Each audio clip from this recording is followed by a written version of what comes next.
Drop my needle.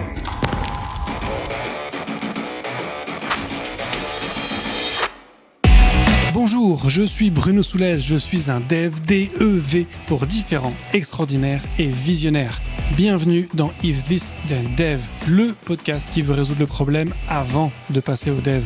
Chaque semaine, je recevrai un expert pour décoder un sujet ou une tendance de notre formidable métier d'artisan du numérique. Sans en faire un tuto, nous parlerons d'une techno ou de notre quotidien de dev.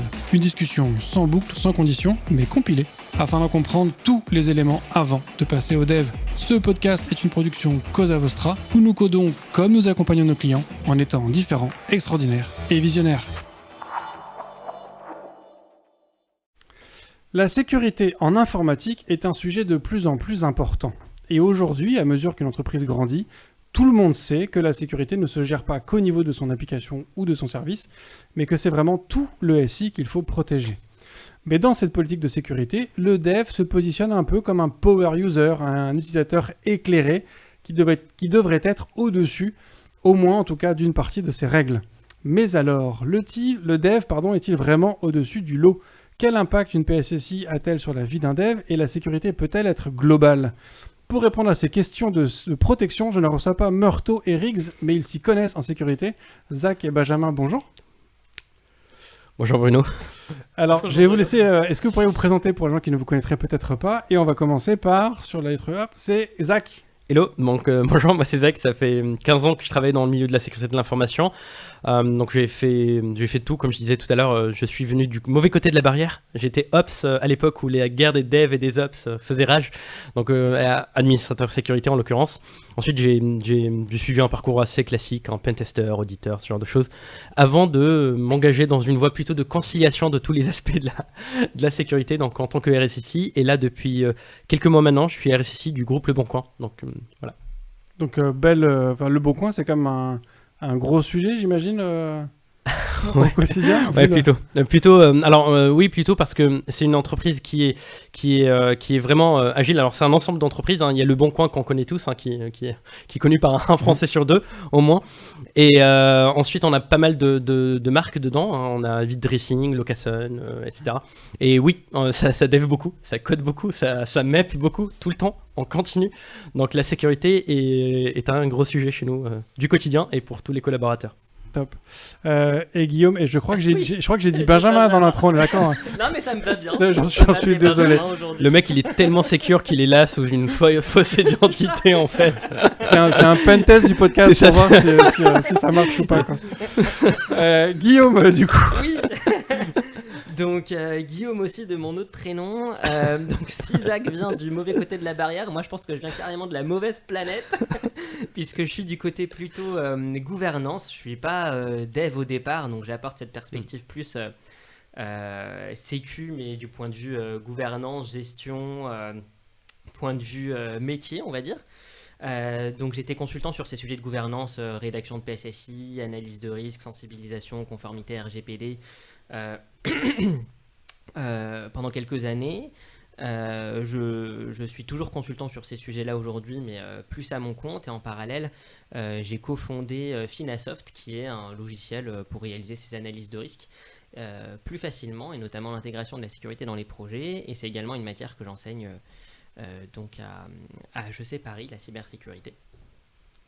Donc tu baignes dans la cybersécurité de manière permanente depuis un long moment. C'est une passion et mon quotidien, et la preuve qu'on a complètement son rôle à jouer aussi en tant que profil non tech. Mais ce qui est intéressant, c'est justement aussi pour des profils comme moi d'être en échange permanent avec des profils beaucoup plus tech et apprendre à bâtir quand même un langage commun. Donc au début c'est pas toujours évident, mais maintenant ça y est, je commence à avoir une certaine expérience sur le sujet. Et en fait, on s'enrichit des deux perspectives, et je pense que ce sujet est vraiment en plein. Le sujet de la PSSI, comme le sujet de l'analyse de risque d'ailleurs, est vraiment au cœur de comment des profils tech et non tech peuvent se retrouver ensemble et parler de sécu. Ouais. Alors, juste petit conseil avant qu'on continue l'enregistrement, reste bien proche du micro parce que sinon on t'entend de moins en moins. Ok. Merci beaucoup du coup pour ces présentations. Donc vous baignez effectivement dans la sécurité de manière permanente. On se voit aujourd'hui pour parler du coup de la PSSI et un petit peu de tout ce que ça impacte, de tout ce que ça implique pour les développeurs au quotidien. Pour commencer, très simplement, une PSSI, c'est quoi? On va commencer par Guillaume. Une PSSI, c'est quoi? Donc la politique de sécurité des systèmes d'information. C'est un document qui se veut assez court, une vingtaine de pages, parfois plus, mais en tout cas on essaye de le rendre le plus synthétique possible. L'objectif, c'est de décrire sur ce document les grandes orientations de l'organisation en termes de sécurité, les enjeux, pourquoi est-ce que la sécurité c'est important pour nous, est-ce qu'on a des enjeux de confidentialité sur certaines données, est-ce qu'on a des enjeux réglementaires, pourquoi la sécurité c'est important, c'est la question de base. C'est quoi mes enjeux et qu'est-ce que je mets en place dans les grandes lignes pour répondre à ces enjeux. Et dans ce que je mets en place, donc ce qu'on appelle une gouvernance, et une gouvernance c'est quoi? C'est notamment des rôles, des responsabilités.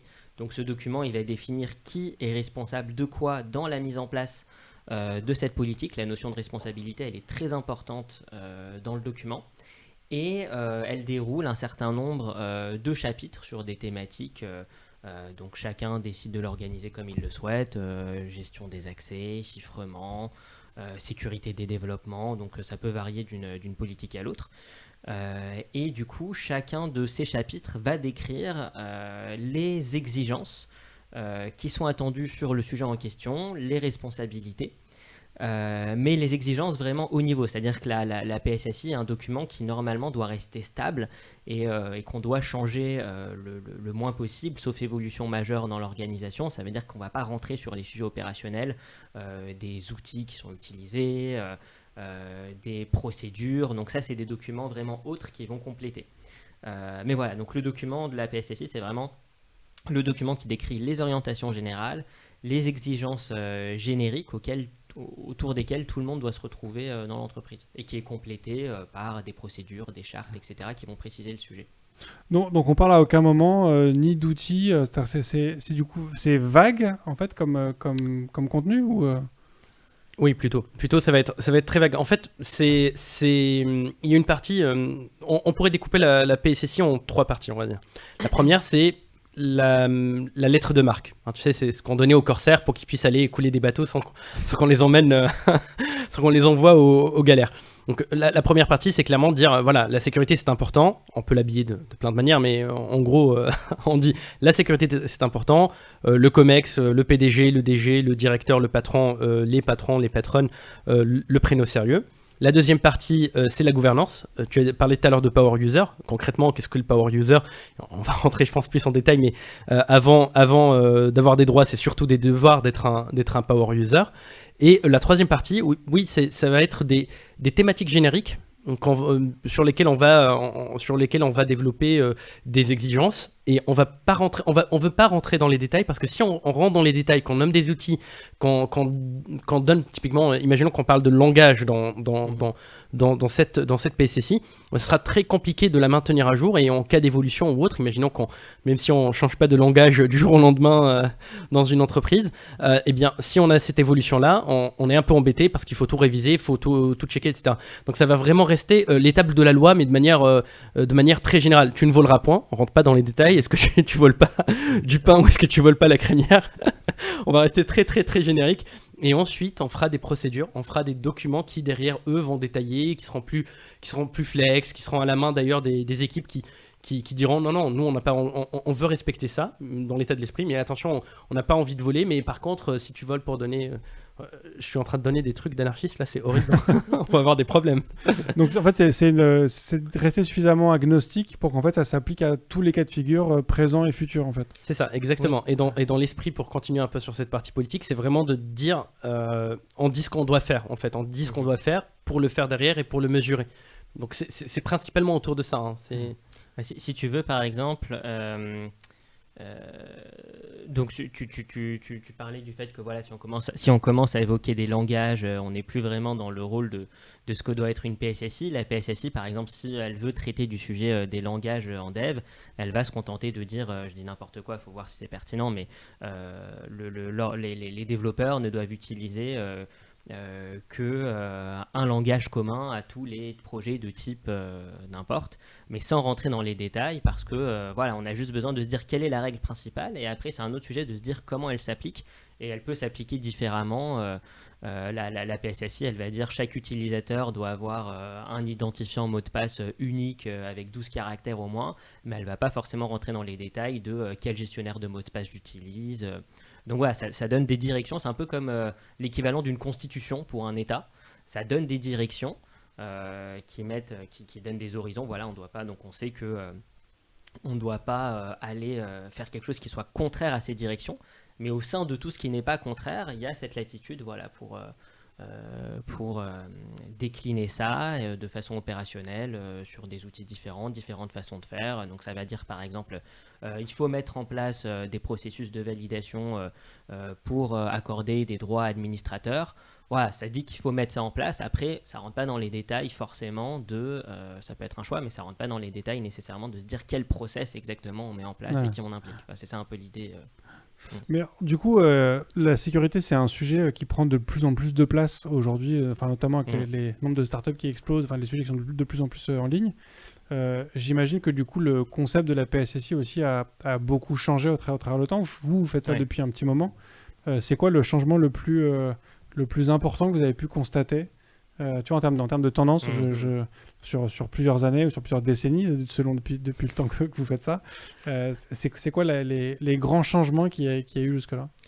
Déjà, le grand changement majeur, c'est que dans la PSSI, maintenant, le COMEX est impliqué. C'est un document qui permet vraiment d'impliquer le COMEX dans la sécurité, alors qu'avant, mais c'est lié à l'évolution du rôle de la sécurité qui auparavant était on va dire, une expertise gérée par des experts et maintenant qui est devenu un sujet stratégique. C'est quelque chose qui se reflète aussi même dans l'évolution du rôle du RSSI qui avant était un profil purement technique qui est maintenant occupé aussi par des personnes qui ne sont pas forcément techniques au départ parce que la composante non technique est devenue majoritaire presque. Ouais, ça, alors, ça, c'est clairement le côté lettre de marque. Tu vois, c'est clairement le COMEX, le DG, alors, pour les grandes entreprises, qui va dire je vous missionne pour faire de la sécurité. C'est ce qui donne, on va dire, la légitimité pour être transversal, pour aller voir les services généraux, pour aller voir la direction financière, de leur dire non, maintenant, vos ordinateurs, vous n'utilisez pas le même ordinateur pour faire les transferts de finances et puis pour aller sur Facebook.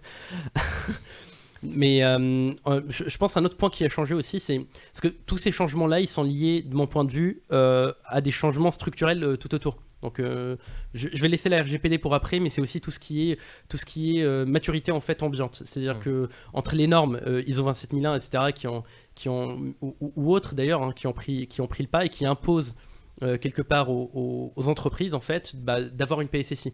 Aujourd'hui, si tu es une grande entreprise, alors je peux parler de mon cas, quand on contractualise avec une entreprise, un des documents de base qu'on demande, c'est leur PSSI pour voir qu'est-ce qui s'impose comme pratique, comme pratique de sécurité, etc.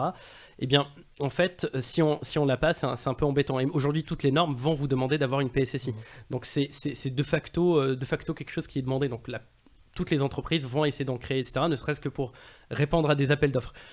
Un autre changement majeur, en fait, au-delà de ce petit contexte, c'est la structuration de la PSSI. J'ai l'impression qu'avant, la PSSI, c'était un truc fourre-tout. C'est-à-dire qu'on avait des PSSI, tu parlais tout à l'heure de 20 pages idéalement. En fait, les PSSI, elles faisaient... je ne veux pas dire 120 pages, c'est mon côté marseillais, mais elles étaient assez imposantes. Et en fin de compte, il y avait tout. Il y avait même du détail. Moi, j'ai vu des PSSI vraiment avec tellement de détails pour dire attention, nous, on respecte la sécurité, on dit bien tout ce qu'il faut faire et on fait ce qu'on dit, comme disait l'autre, comment n'est-ce pas? Et aujourd'hui, elles sont de plus en plus petites. Je pense qu'il y en a une que j'ai vue il n'y a pas très longtemps, elle faisait 6 pages en fait, ou peut-être moins. Et tout le reste, c'est des modules. C'est-à-dire que la PSSI, elle ne sert plus que de lettres d'engagement en fait ou de lettres de marque qui dit le RSSI a le droit de faire ci ça, il y a un comité de pilotage, il y a tel truc, il y a machin, et ensuite c'est que des politiques annexes qui sont changées au gré des méthodologies, des outils, des personnes, des KPI, des mouvements. Et puis elles sont annexées, etc. Donc la forme, pour moi, c'est quelque chose qui a beaucoup changé ces dernières années. Et est-ce que dans les changements, parce que c'est ce que je disais un petit peu en intro, c'est-à-dire que c'est une vision de la sécurité aussi qui est très globale, c'est-à-dire que c'est pas uniquement se dire je crée un service avec une API qui est ouverte sur le monde et donc il faut que je sécurise mes flux entrants et sortants. C'est aussi une vision de la sécurité globale au sein de toute l'entreprise, c'est-à-dire que tu vois, tu évoquais tout à l'heure effectivement le cas de on prend pas le même ordinateur pour aller sur Facebook que pour faire les virements, donc c'est vraiment se dire que tout le monde est concerné par ce sujet-là. Du coup, ma question c'est est-ce que cette tendance qu'il y a eu, est-ce que les PSSI au début c'était déjà ça, c'est-à-dire que ça s'appliquait à tout le monde, et maintenant il y a un volet qui est peut-être plus précis sur la sécurité de l'application qu'on ouvre sur le monde, ou est-ce qu'avant on s'intéressait surtout à la sécurité de l'application et que maintenant on a réalisé qu'en fait même la standardiste quand elle ouvre ses emails, si elle clique sur n'importe quoi, en fait ça met aussi en péril la sécurité de toute la structure. Je pense qu'en théorie, la politique a toujours été censée s'appliquer à tout le monde. Maintenant, la réalité a rattrapé les organisations et maintenant c'est beaucoup plus le cas. Et donc je vois, c'est une évolution de réalité. Maintenant, c'est juste qu'il y a une prise de conscience liée aux impacts des sujets de sécu. Et maintenant, c'est un document dont les managers doivent prendre connaissance. Après, il faut dire aussi que la PSSI, elle doit être compréhensible par tous, mais je dirais que les documents qui sont plus à visée générale dans l'entreprise, ça reste les chartes, par exemple.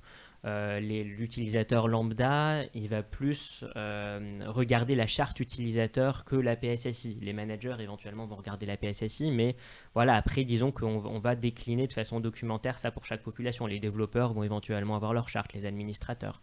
Donc après, voilà, on va avoir des documents plus pratiques et qui vont parler directement aux personnes.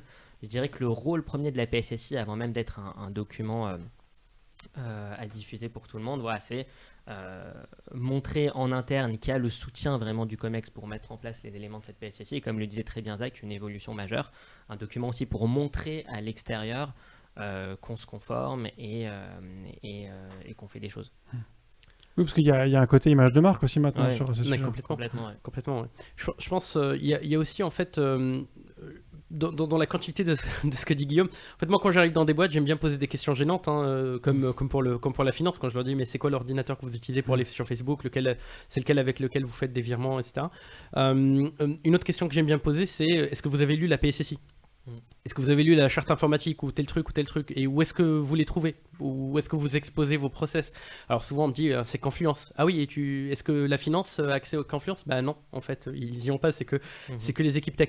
Et ce qui me choquait par le passé, en fait, c'est que souvent la réponse c'était bah non, on n'a pas lu la PSSI, etc. Et ce que je remarquais, c'est que ce genre de document, c'était fait par des happy few. En fait, c'était l'équipe sécurité ou l'équipe IT ou autre qui faisait ces documents-là. Soit pour répondre à des contraintes réglementaires, soit parce qu'ils savaient qu'il fallait le faire, mais ils le font, mais que pour eux. Enfin, c'est un truc un peu tordu. Et ce qui change aujourd'hui, c'est cette exposition. C'est l'exposition de la PSSI, mais aussi le fait d'embarquer les gens pour la construire.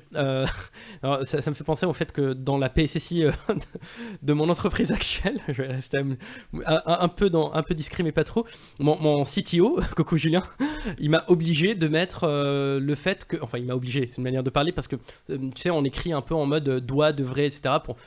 pour avoir des améliorations, et puis doit pour marquer vraiment quelque chose qu'on doit faire et puis qu'on va mesurer, sur laquelle on va essayer de s'améliorer. Et typiquement, nous, on prend le parti de embarquer des collaborateurs pour qu'ils nous accompagnent, pour qu'ils nous disent bah ça, je suis pas à l'aise avec ça, ça il faudrait mettre ça, donc et avoir une évolution comme ça de la PSSI. Et du fait que on prend la température des gens dans des comités de sécurité, pareil, ça aujourd'hui la sécurité elle est de plus en plus démocratique, je le dis entre guillemets. On invite plein d'autres gens en fait, pas que des gens de la sécurité, pas que des ayatollahs de la sécurité, mais du métier, des devs, des admins, et puis on essaie de construire ensemble par rapport à leurs besoins, j'aime bien cette expression, pour répondre à leurs besoins et pour sécuriser leurs besoins. Oui, parce que on peut avoir l'image que la sécurité, avant, tu vois, vous parliez de RSSI. Moi, j'ai l'impression que pendant longtemps, ce rôle, on le demandait au CTO, qui gérait une équipe en général de développeurs, qui a un produit à gérer, à mettre en prod. Et donc, en fait, la PSSI, c'est pas hors scope pour lui, mais ça déborde quand même assez fortement de son scope à lui.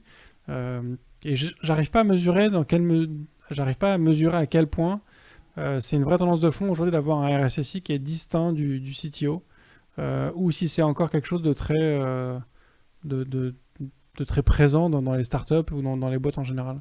Je pense que c'est une question de charge de travail en fait, puisque le CTO il peut pas s'occuper de tout. Et aujourd'hui, la sécurité elle est tellement transverse et on permet à ce qu'elle soit transverse. Donc oui, quand tu as une startup de 4 personnes et que tu es en train de lancer ton sujet, que chacun prend le lead sur ce qu'il aime bien. Alors j'ai vécu ça il y a très longtemps. Tu as le financier qui est très bon pour calculer les haricots ou les sous, pardon. Le commercial qui a les contacts de tout le monde et qui peut te décrocher n'importe lequel. Et puis tu as le tech qui fait tout le reste, qui fait toute la partie tech. Là, ça fait sens, même quand tu grandis de manière modeste, j'ai envie de dire. Mais quand tu prends de l'ampleur et que tu commences à te structurer, rapidement, faut avoir une personne en fait à temps plein pour s'occuper de ça, ne serait-ce que pour gérer la charge de travail en fait. Encore tout à l'heure, d'ailleurs, j'ai parlé à une entreprise, bon, je dirais non par discrétion de base. Ils avaient pas de RSSI. On parlait de PSSI, on parlait de telle chose et telle chose, et ils avaient rien qui était structuré. Alors bien sûr, les bonnes pratiques, ils les avaient toutes en tête. Oui, ils me disaient oui. Alors de temps en temps, on met des mises à jour. Je leur dis ok, mais vous les contrôlez comment? Est-ce que vous êtes sûr que vous les appliquez? Ah non, mais en fait, nous, on a juste dit aux gens, quand on leur donne leur ordinateur, de bien penser à mettre les mises à jour.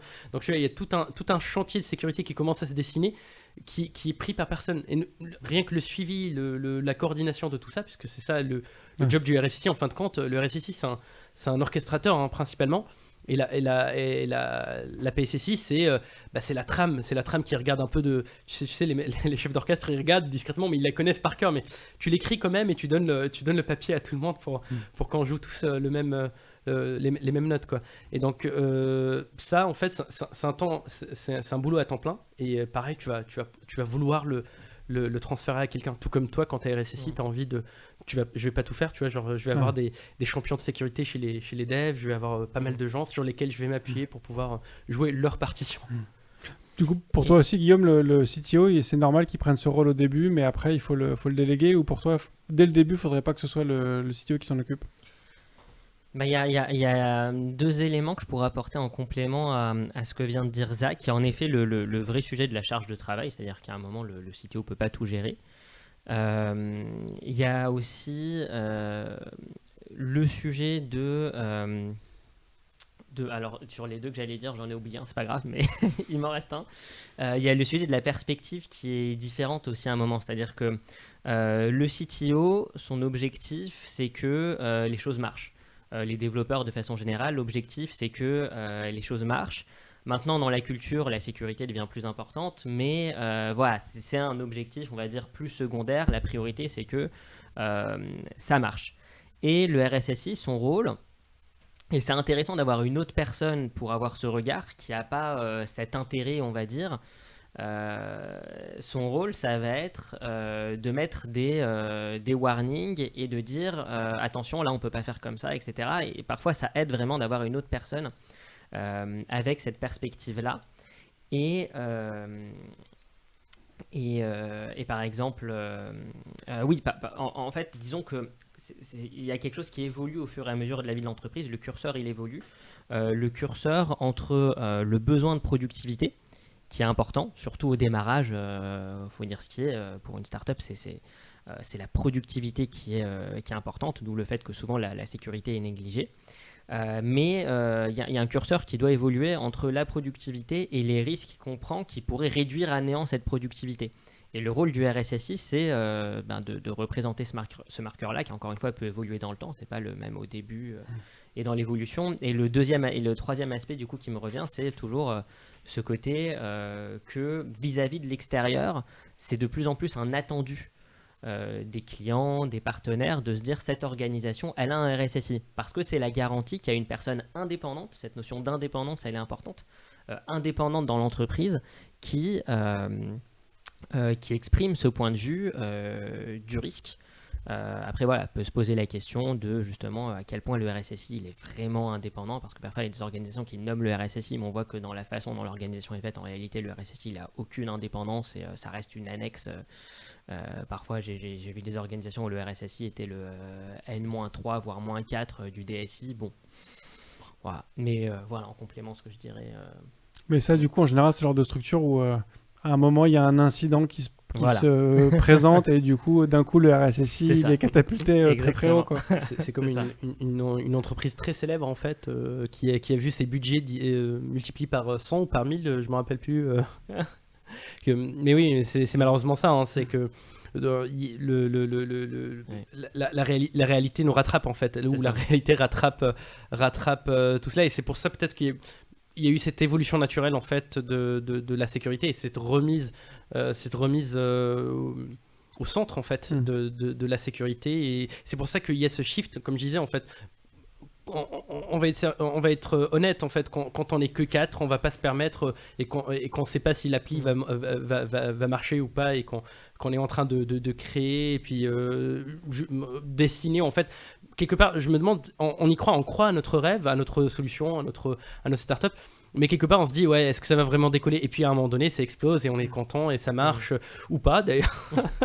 On va dans une autre configuration où ça marche, et là on se dit bah non, bah écoute, je peux pas tout faire moi-même, il me faut vraiment quelqu'un pour m'accompagner sur cette partie-là. Du coup, on parle justement de ces boîtes qui subissent une data breach, une faille, ou enfin, tout ce qu'on veut, et qui du coup changent un peu leur investissement, comme tu le disais, sur la sécurité.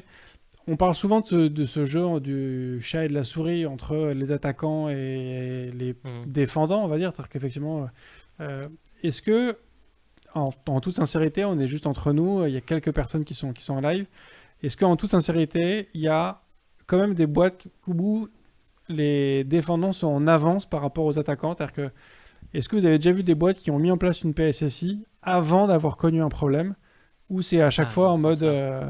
c'est à chaque fois fait en réaction, c'est-à-dire qu'on corrige un truc parce qu'en fait, on n'avait pas anticipé le problème et on s'est fait poney sur un truc et... Oui. Aujourd'hui, oui. Aujourd'hui, oui. Oui, il y a plein de sociétés aujourd'hui qui mettent des PSSI, encore heureux, avant de se faire pogner. Maintenant, tout le reste, est-ce qu'il est mis en place? Oui, c'est ça. C'est moins sûr. C'est moins sûr. C'est moins sûr, mais oui. Aujourd'hui, la PSSI, c'est devenu limite. En fait, la PSSI, c'est plus un problème. Oui. La PSSI, c'est plus un problème, c'est plutôt ce qui est dedans qui va être Et son qui va être application. innovant, et son application, exactement, les KPI Ouais. qui vont aller avec, etc., qui vont être innovants. Je vais dropper un truc, je vais casser je vais casser l'ambiance. Typiquement, ne pas utiliser des données de prod en pré-prod. Donc ça, c'est quelque chose qu'on peut écrire dans la PSSI pour bien indiquer qu'on est une entreprise qui respecte les données de ses clients, par exemple, ou autre. Et bien ça, on va l'écrire, et puis il y a peu d'entreprises qui l'écrivent encore. Il y a pas mal de petits prestataires qui viennent à gauche à droite, qu'on recale parce qu'ils acceptent pas ça quand on leur met dans leur contractualisation, parce que la PSSI, quelque part, on la retranscrit aussi en plan d'assurance sécurité. Pour dire aux entreprises, nous on s'applique ça en intérieur, bah maintenant si vous voulez travailler avec nous, il faut que vous appliquiez ça. Et il y en a plein qui disent bah non, en fait on a besoin de vos données. Attendez, mais c'est pas une blague? Quoi, vous ne mettez pas à jour vos ordinateurs en 2022? Oui, mais les données de pré-prod, si c'est des données de prod d'il y a un an, est-ce que c'est vraiment des données de prod? Je pense qu'il y a des personnes à la CNIL qui font oui de la tête. J'imagine. Du coup, toi, Guillaume, je t'ai senti aussi opinion du chef sur ce truc-là. C'est-à-dire que pour toi aussi, il y a quand même des gens qui ont une PSSI avant qu'il y ait un problème. Mais parce que tu vois, tu nous dis tout à l'heure aussi que c'est un document qui se veut suffisamment vague et générique pour s'appliquer à tous les cas. Est-ce que c'est pas normal du coup que l'application soit tu vois, je sais pas si ma question est claire. Tu vois ce que je veux dire, comme tu fais un document qui est très générique, tu as forcément une application qui est pas qui est pas prescrite de manière très très précise dans le document. Donc c'est normal d'avoir une PSSI qui est peut-être pas adaptée. Enfin, je sais pas si je suis clair dans ma question. Si, je vois ce que tu veux dire. Le fait qu'elle soit vague, une PSSI, ça reste précis. Disons que juste, ça ne rentre pas dans les détails opérationnels. Maintenant, ce n'est pas forcément une faiblesse. Au contraire, c'est une force d'imprimer une direction et de laisser une latitude dans cette direction. Maintenant, il y a la question de, en effet, comment on la met en place, comment est-ce qu'on fait la revue de la PSSI chaque année.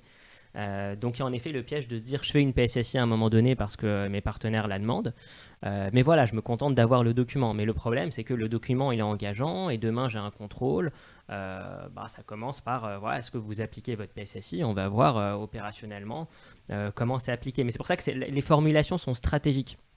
Et on en vient à un autre point en termes d'application de la PSSI. On parlait tout à l'heure d'implication des personnes.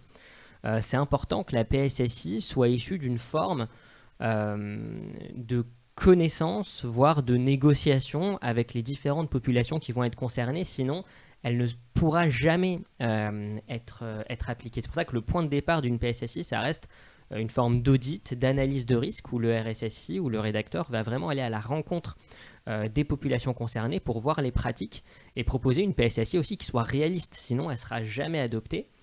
Et quitte à ce qu'elle évolue dans le temps, une PSSI, évidemment, on peut la faire évoluer, même si c'est un document qui est censé être stable, elle évolue avec la structure, on peut la changer chaque année, tous les 2 ans, tous les 3 ans. Mais c'est important de partir vraiment du concret, du terrain, parce que si on met des choses qui sont irréalisables pour le stade de maturité de l'entreprise, la PSSI, ça va juste être un document pour montrer on a une PSSI, mais autant la mettre à la poubelle, elle sert à rien. Si on met dans le document, on doit mettre de l'authentification double facteur pour tous les users et des mots de passe de 16 caractères, etc. Bon, il y a plein d'organisations qui sont incapables de mettre ça en place.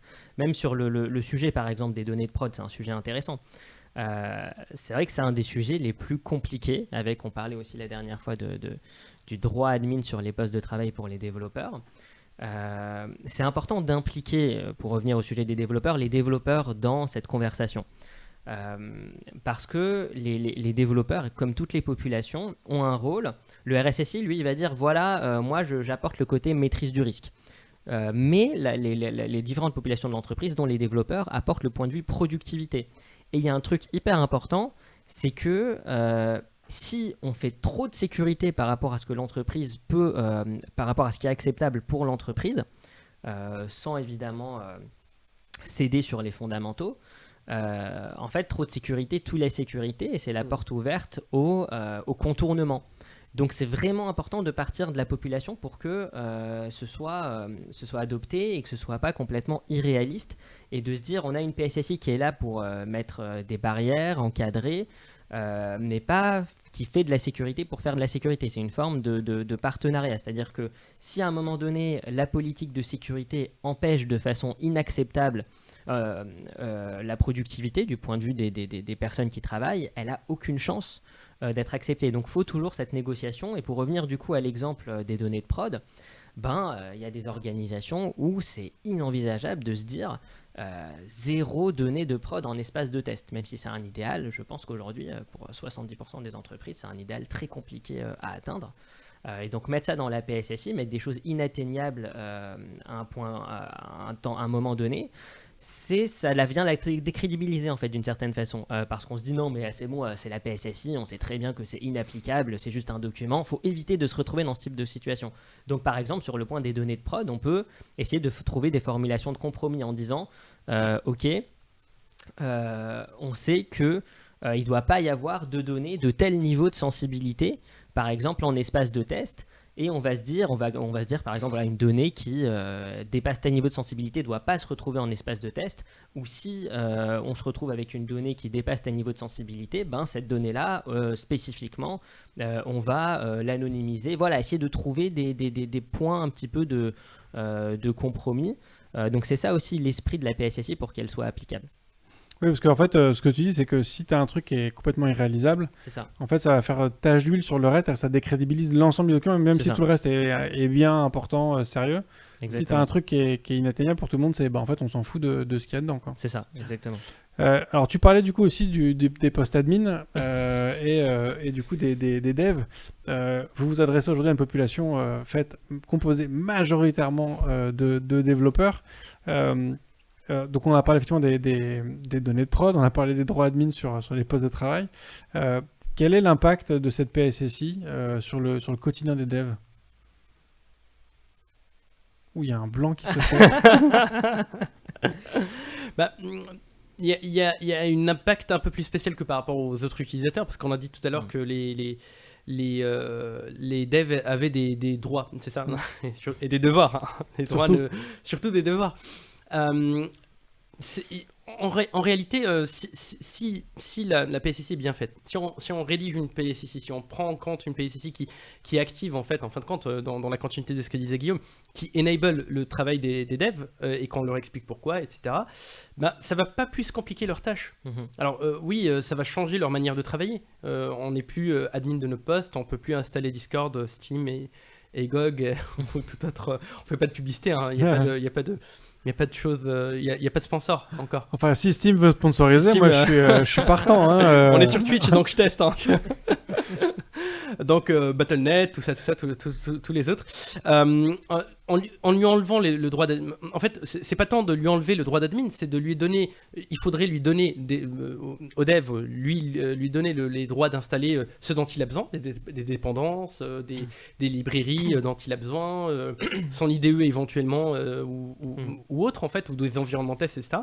Mais sans lui donner les risques en fait, et c'est le lien qu'il faut faire parce que la PSCC et l'analyse de risque, en fait, on n'en a pas encore parlé, c'est un peu le fait la poule. Est-ce qu'on réalise l'analyse de risque et on crée une PSCC derrière, ou est-ce qu'on rédige une PSCC où on dit qu'il faut faire une analyse de risque et on réalise une analyse de risque?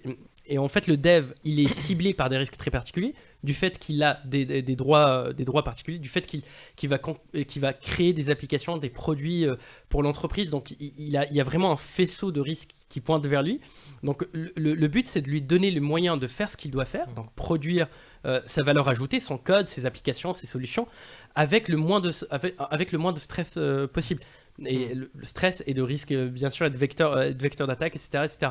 Donc, il faut faire ces deux exercices d'analyse de risque et de PSCC avec lui, et il faut lui permettre de les faire de manière cool, de manière tranquille. Le problème, c'est que souvent, on prend les utilisateurs de haut, et les devs en particulier. Hein, je parlais tout à l'heure de la guerre des devs et des ops qui avait lieu jadis, parce que maintenant tout le monde sait que depuis l'invention du mot DevOps, tout va bien, on s'aime tous, on fait tous des gros bisous et tout, on se fait des gros câlins en respectant les distanciations sociales bien sûr, comme nous là aujourd'hui.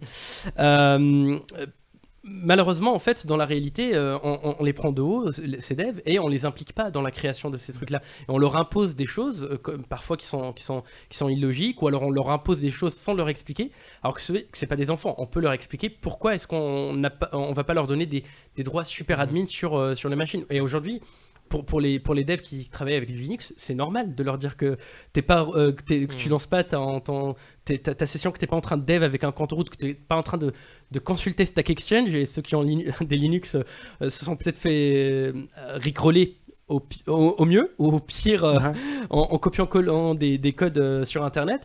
En fait tu vas pas utiliser ton compte root pour aller sur internet etc. Donc non, et cette notion de sudo, elle existe par rapport à quelque chose. Pourquoi est-ce qu'on durcit, pourquoi on lance pas son serveur web avec un root, etc. C'est aujourd'hui des choses que les devs comprennent, et il faut continuer de le faire partout et tout le temps, et d'un coup ils deviennent plus juste des gens qui subissent et à qui on impose des choses, comme tout le reste des utilisateurs. D'ailleurs, tous mes utilisateurs et toutes mes utilisatrices, je leur impose pas des choses comme un dictateur éclairé, etc. Non, on en fait...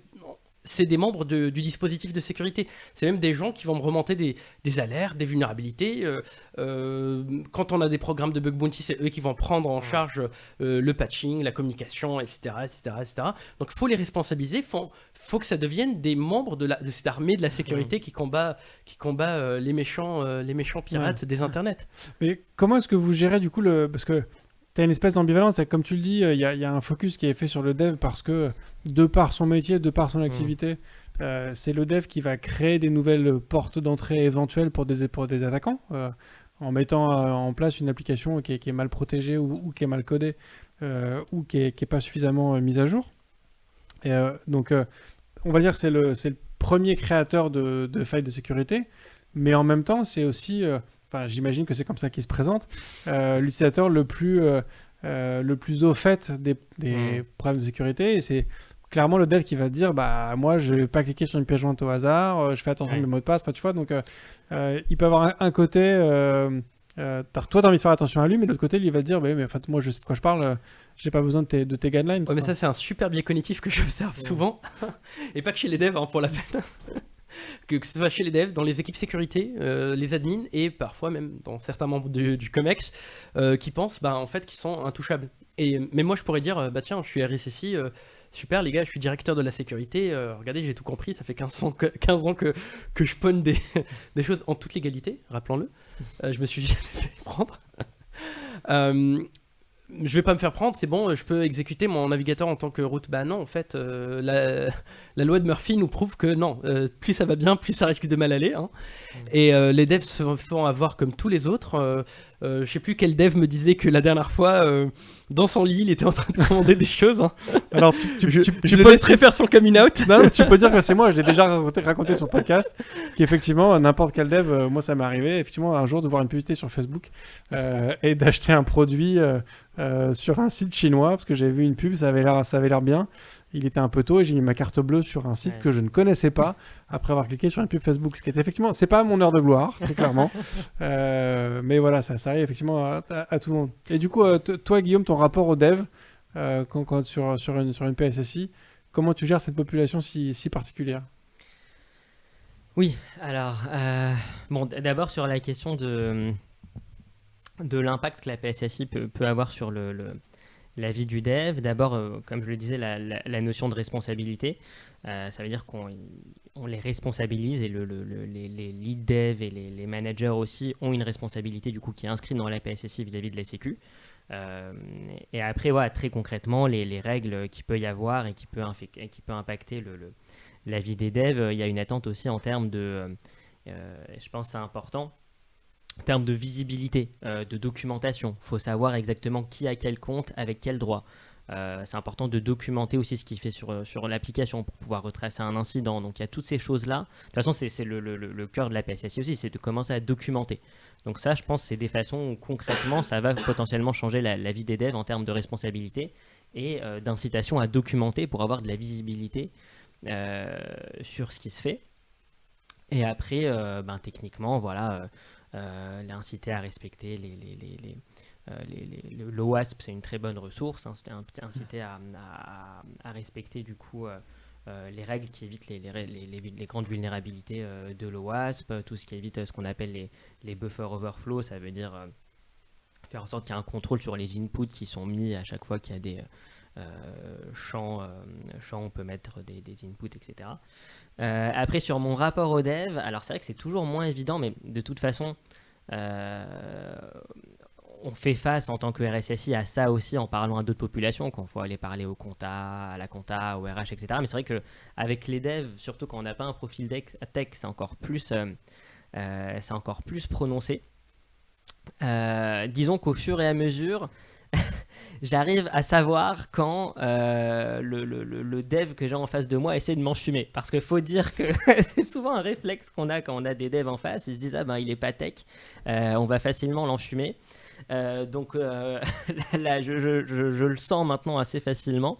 Donc ce que j'essaye en général, c'est de me dire il faut que je comprenne les choses de façon très simple. Si t'es pas capable de m'expliquer les choses de façon simple, c'est qu'il y a quelque chose qui va pas, parce que tout peut s'expliquer de façon très simple. Donc voilà, donc faut être patient, faut réussir à faire comprendre aussi que après il y a plusieurs types de profils. Il y a des profils très très coopératifs. Il y a des profils qui parfois sont un petit peu plus durs parce qu'ils veulent pas changer leur façon de faire. Donc ça demande des skills de négo, de patience, d'essayer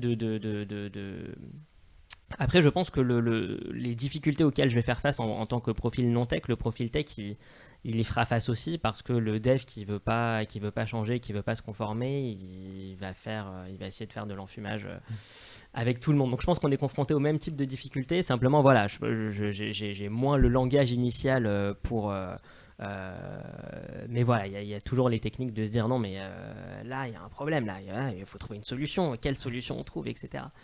Donc bon, mais encore une fois, je suis pas certain en fait au final que dans la discussion avec les devs, ce soit forcément plus dur qu'avec le reste des utilisateurs, parce que tous les utilisateurs en fait peuvent avoir envie de pas se conformer, de contourner.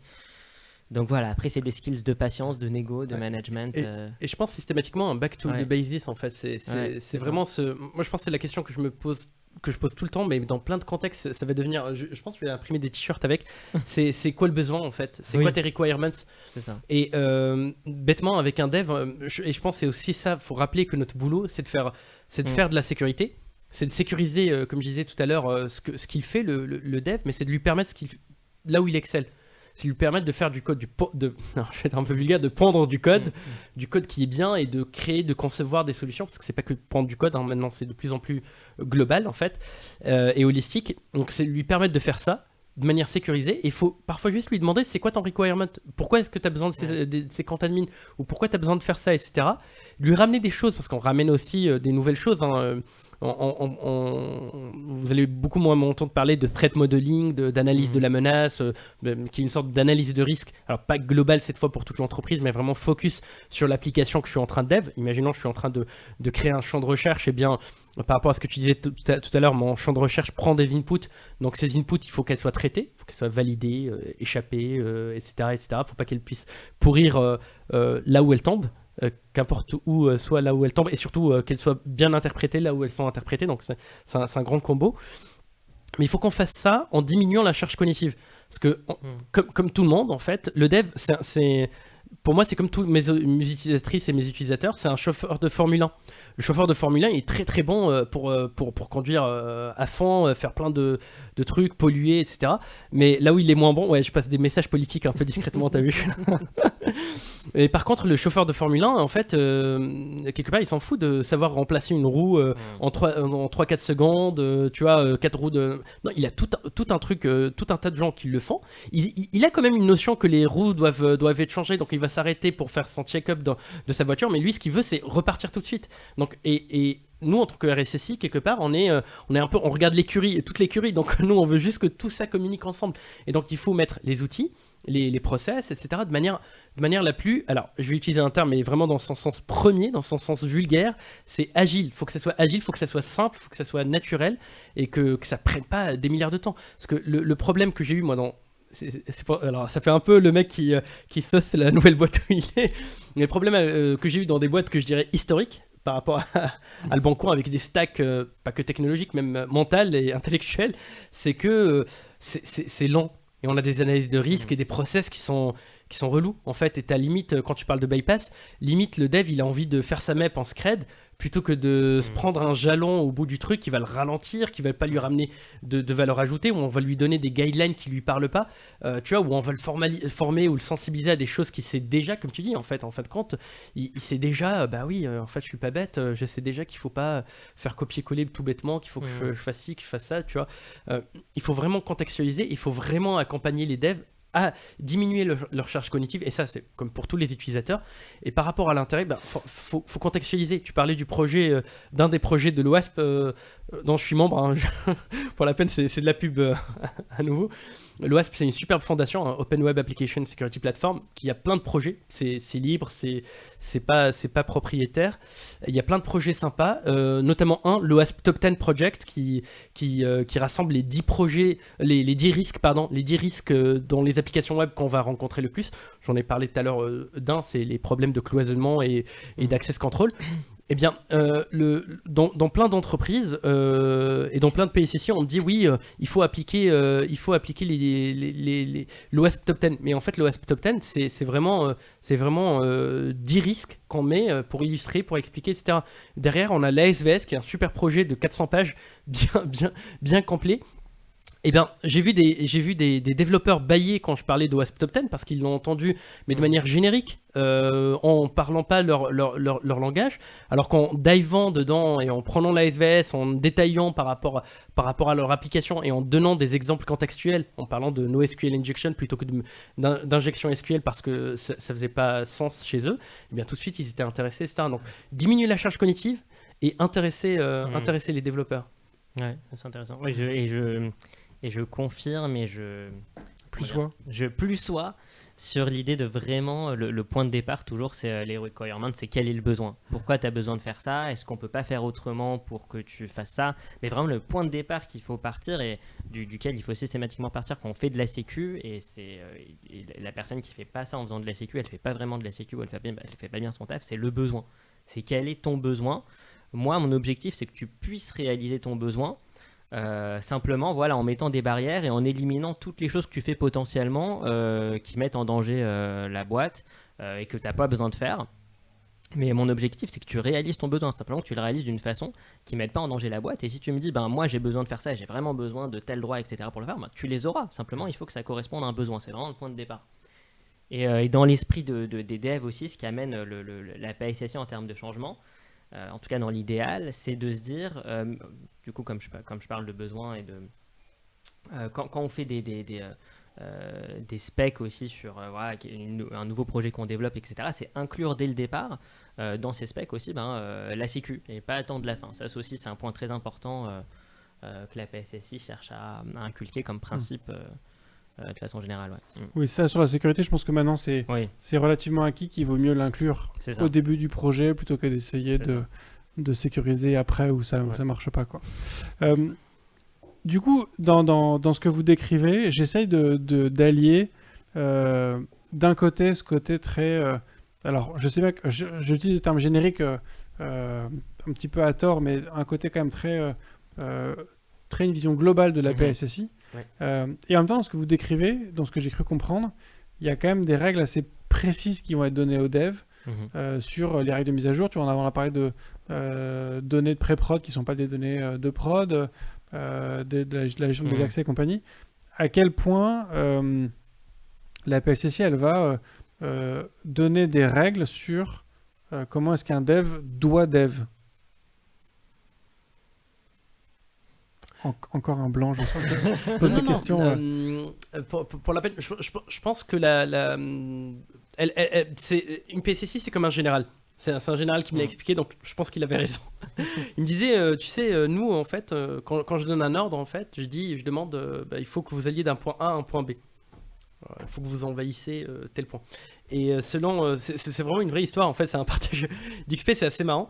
Et il me disait, en fait, selon les régiments, selon le type d'armée ou de troupes que j'avais, selon si c'était des comment on appelle ceux qui ont les tabliers, la barbe, là, voilà du boudin.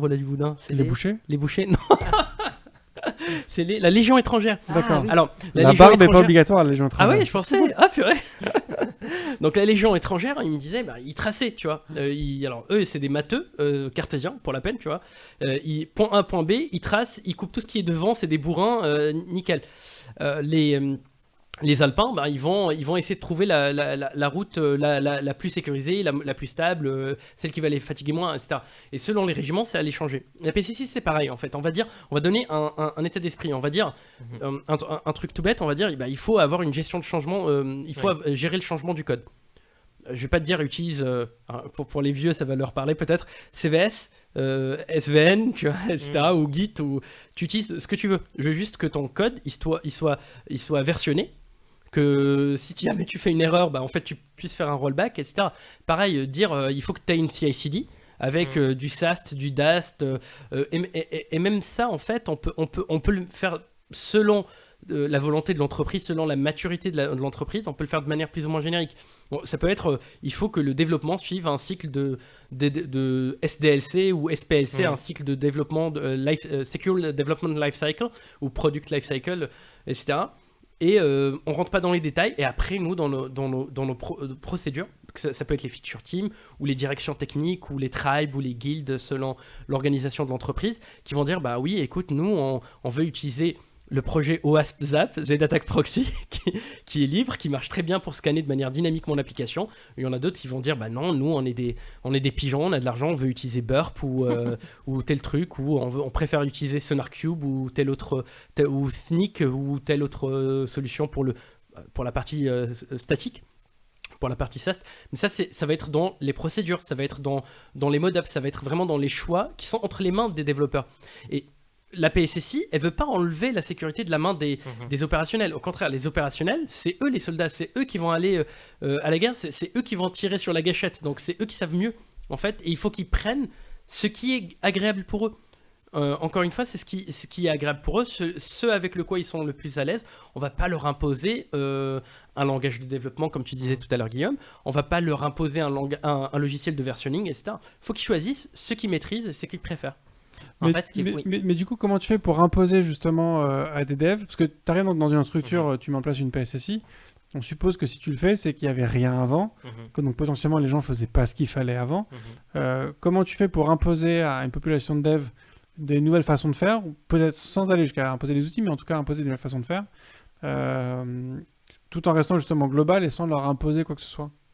Justement, on n'impose pas, comme je disais, ça doit vraiment être le fruit d'une discussion avec eux. L'idée, c'est de se dire, nous voilà, il faut qu'on avance sur le sujet de la sécu. Comment est-ce qu'on fait pour avoir des exigences qui sont réalistes pour vous, mais qui en même temps remplissent l'objectif de la sécu. Donc, il faut les impliquer dès le départ pour pas qu'ils sentent que c'est imposé. Parce que c'est pas l'idée. On n'est pas là pour faire la police. Et ensuite, il faut se dire que la PSSI, en fait, quand on va lire les exigences, c'est pas tant je dois pas tant me dire, tiens, est-ce que disons que ça en fait, il faut se dire quand on rédige la PSSI par rapport à la façon de fonctionner de l'organisation et à la maturité de l'organisation, sur quel sujet je ne veux pas la moindre ambiguïté. Donc, disons que la PSSI, elle émet des principes qui vont permettre d'établir un état d'esprit, comme tu le dis. Et c'est moins une checklist de ce que je fais opérationnellement qu'un ensemble de principes où je vais me dire, tiens, qu'est-ce que je mets en place pour respecter ce principe-là, sachant que j'ai une latitude. Et il y a des sujets sur lesquels, pour le coup, je vais laisser beaucoup moins de latitude et beaucoup moins d'ambiguïté parce que ça, je sais que ça, pour le coup, on peut le faire et il faut vraiment pas laisser d'ambiguïté sur ça. Et c'est une négo, ça veut dire sur des points où je sens que il n'y a pas encore une maturité qui permet d'atteindre un certain point, je vais commencer par émettre le principe de façon générale, mais sans rentrer dans trop de détails. À mesure que l'organisation monte en maturité, je vais peut-être mettre plus de détails dans la PSSI. Je ne sais pas si j'arrive à me faire comprendre, mais... et par exemple, pour revenir aux grands principes dans tous les cas qu'on va retrouver quoi qu'il arrive et qui vont guider quand même la rédaction de la PSSI, parce que je dis il y a une négociation et c'est une négociation qui se fait dans certains principes, et les principes mais qui s'appliquent à tout le monde, pas que aux devs, ça reste le moindre privilège. Ça veut dire qu'il faut faire en sorte que tu aies le moins de privilèges possible par rapport à ton besoin. C'est des principes voilà, moindre privilège.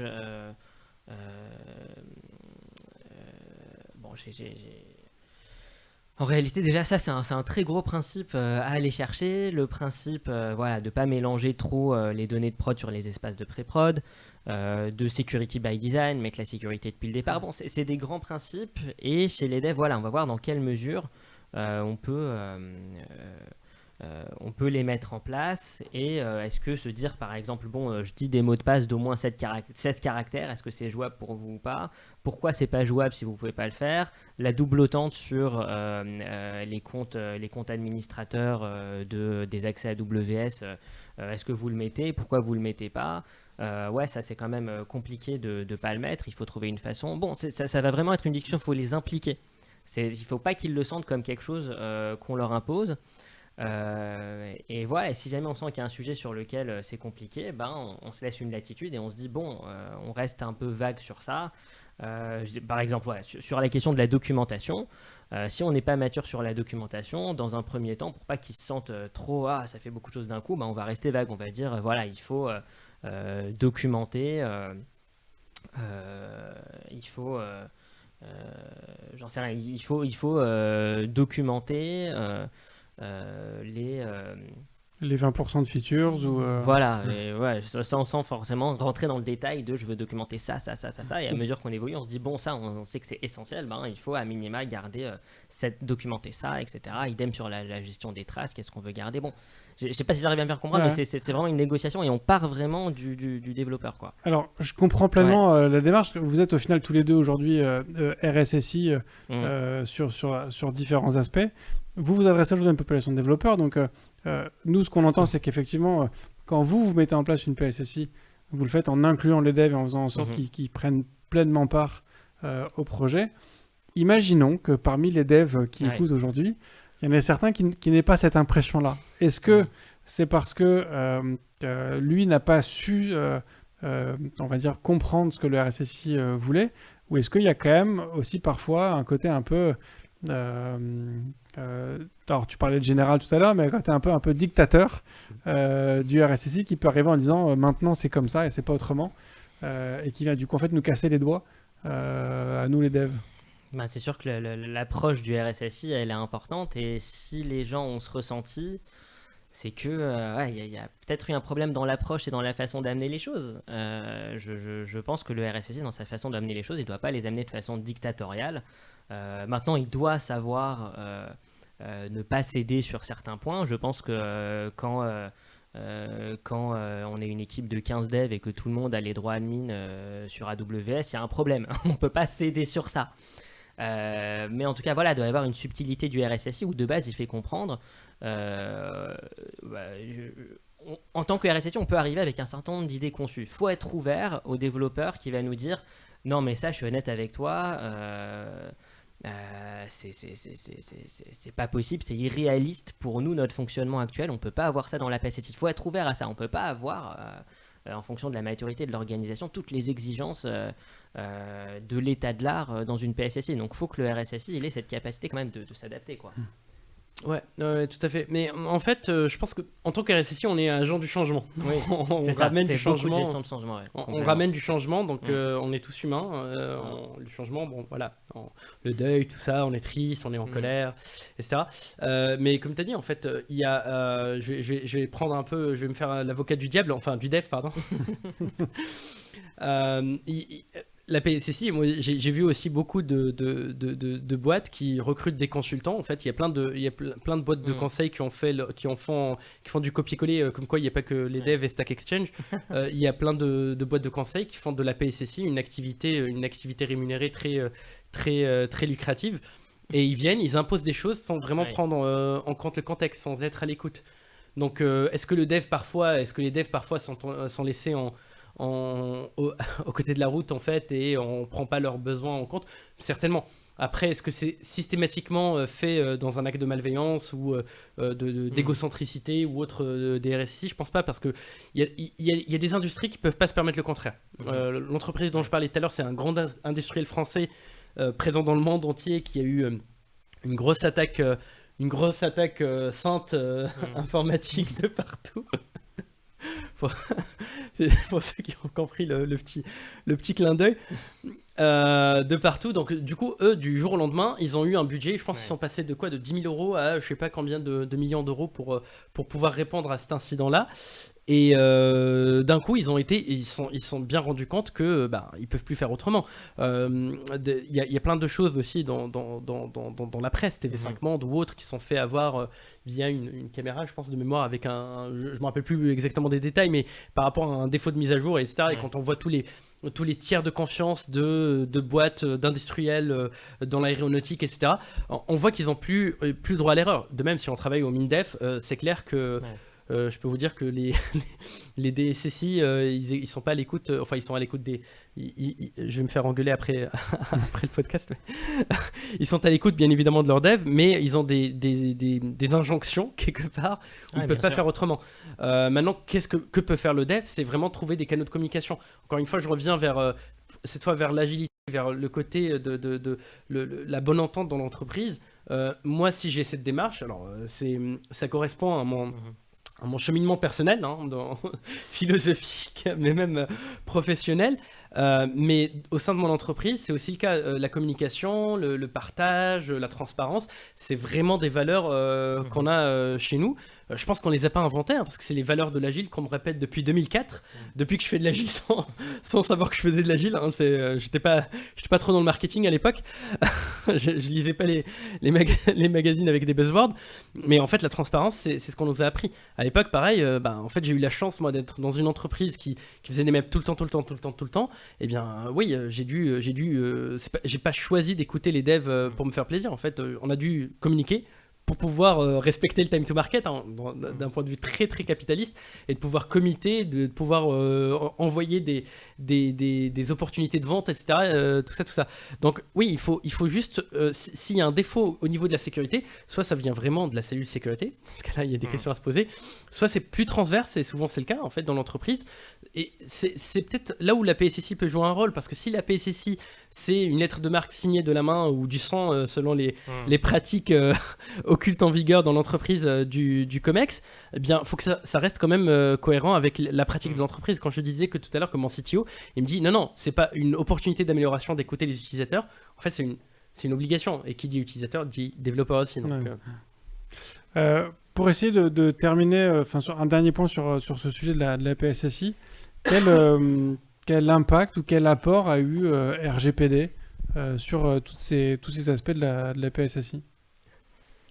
Le RGPD, clairement, via la peur de l'amende, a eu un gros impact sur les sujets de sécu en termes de conformité. Après, je pense que même indépendamment du RGPD, tout ce qu'on entend, toutes les grosses vagues d'attaques qu'il y a eu récemment, contribuaient quand même aussi à la prise de conscience. Mais oui, disons que le fait de se conformer au RGPD, en tout cas, est un booster bienvenu pour se poser dans la foulée la question de la sécurité. Donc c'est sûr que ça a été positif, ouais. Ouais, complètement. Alors, complètement, mais différemment. Non, je pense que la RGPD a fait beaucoup de bien à la sécurité de l'information, à la privacy aussi, puisque en fin de compte, dans certaines entreprises, et je pense surtout à celles qui ne respectent toujours pas la RGPD ou qui tout simplement trouvent des bypass, je pense aux GAFAM, etc. En fait, eux, sans la RGPD, nos données, ils feraient même pas mine de s'y intéresser, de les sécuriser. Microsoft, Google, tous ceux qui engrangent nos données personnelles et qui en font ce qu'ils veulent, sans la RGPD, ils feraient pas le minimum qu'ils sont en train de faire là maintenant. Et je pense quand même que la RGPD a beaucoup servi, que l'amende en fait, et de taper sur les doigts, ça a beaucoup servi à prendre en compte en fait certains usages en fait qui relèvent de l'hygiène informatique. La RGPD, quand il y a des choses que je découvre à chaque fois avec bonheur, que c'est présent au niveau de la RGPD, pardon. Et pour moi, c'est de l'hygiène informatique en fait. Je comprends même pas pourquoi on l'applique pas, et c'est triste de voir que en fin de compte, que ce n'est que par la peur de l'amende que les gens se mettent en ordre. Je vois. Mais dans les principes intéressants aussi de la RGPD, du coup, qui a contribué, enfin que le RGPD a contribué à diffuser, c'est vraiment l'approche par les risques. Qui intègre bien le fait que la sécurité, c'est le résultat d'une négociation. C'est pas de la pure conformité. Dans le RGPD, il y a des aspects de conformité pas négociables, mais il y a des aspects d'approche par les risques où on va vraiment s'adapter à chaque contexte et où on se dit, voilà, un peu ce que je disais tout à l'heure, il y a des aspects qui sont pas négociables, mais il y en a d'autres qui sont le résultat d'une négociation. C'est vraiment l'approche par les risques qui s'adapte au contexte. Donc ça aussi, c'est très intéressant dans les principes. Après, pour nuancer aussi, mais ça c'est dans la sécu de façon générale, on a toujours les ayatollahs de la conformité qui, il faut le dire, dans le camp de la sécu, il y a des gens qui sont incapables, alors que c'est censé être leur métier, qui ne voient les choses que sous l'angle de la conformité, qui sont incapables d'avoir cette approche par les risques plus subtile. Donc ça, bon, il y aura toujours des ayatollahs, que ce soit subtilité et conformité. Voilà, ça fait 3 mots. C'est ça. Merci beaucoup pour tout ça. J'aurais une dernière question qui est la question rituelle du podcast IFTDD, mais que du coup je ne pourrais poser qu'à Zach ce soir. Du coup, Zach, est-ce que tu es plutôt espace ou tabulation? Alors, sans aucune hésitation, en tabulation, bien sûr. Très bien. Merci beaucoup à vous. Non, j'allais juste te dire, en plus, il y a vraiment des gens qui répondent espace alors que c'est... Alors, je donne pas le... Si, il y a des gens qui savent, mais si je fais les stats sur les réponses à cette question sur le podcast, on a une répartition de 60-40. Je ne dirais pas en faveur de quoi. Ah là là. Certains savent, alors, mais pas tous. Mais... Et j'ai entendu certaines rumeurs comme quoi tabulation serait 4 espaces ou 5 espaces. C'est contre nature, hein, ça, je crois que c'est relativement homogène sur le 4 espaces. Ouais. Mais voilà. Et en tout cas, non, le débat, entre guillemets, est encore ouvert. Ne s'est pas encore... Est-ce que je peux te poser une question? Vas-y. VI ou Nano? Alors moi je suis plutôt Nano, mais on m'a effectivement suggéré de changer la question. VI ou Emacs, mais du coup il y a Emacs, il y a Nano, il y en a beaucoup, et j'ai préféré garder parce qu'en fait quand je m'adresse à un développeur Swift par exemple, lui ça le concerne pas, donc je suis resté sur espace tabulation qui est plus générique pour l'ensemble des devs. Merci beaucoup en tout cas à vous deux toi. pour cet épisode. Merci à toi, Bruno. Et merci à tous d'avoir suivi cet épisode jusqu'au bout. Voilà, j'espère que on vous a permis de prendre conscience des sujets de sécurité, qu'on vous a donné les clés aussi pour comprendre peut-être votre RSSI, qui en fait est quelqu'un qui ne veut que votre bien. Donc sachez aller lui parler, lui poser des questions et vous impliquer du coup sur tout ce qu'il peut apporter. Je vous remercie aussi de continuer à partager ce podcast autour de vous. Il y a plein moyens de participer entre guillemets à l'aventure IFTTD. Il y a le Discord, il y a le Twitter, il y a le Patreon, il y a la boutique. Tout est en description de cet épisode. Mais voilà, continuez à partager autour de vous. N'hésitez pas à m'écrire sur la plateforme que vous préférez. Il y a de fortes chances que j'y sois sous le nom Bibir, B-I-B-E-R. Et donc voilà, merci de continuer à me faire vivre cette aventure qui est absolument canon. Je vous souhaite une excellente fin de semaine. Je vous dis à la semaine prochaine. Et d'ici là, codez bien. Merci d'avoir écouté cet épisode de If This Then Dev et merci à toute mon équipe de Cosa Vostra à la production de cet épisode. Merci aussi à Alan, Ada, Linus, Bill, Steve et Steve de nous avoir ramenés jusqu'ici. Si ce podcast vous a plu, committez-vous en vous abonnant, déployez-le autour de vous et vous pouvez aussi nous faire une petite code review en nous laissant 5 étoiles sur votre plateforme de podcast préférée. La conversation continue bien sûr avec vous sur Twitter, LinkedIn, Facebook, Instagram, chacun sa techno, @ifthisdendev ou @bibir, B-I-B-E-A-R. Vous retrouverez aussi tous nos épisodes sur notre site iftttd.io. Et enfin, si vous avez besoin d'une agence pour vous accompagner ou si vous souhaitez rejoindre une équipe tech passionnée et passionnante, écrivez-moi sur bruno@cosavostra.com. Merci à tous.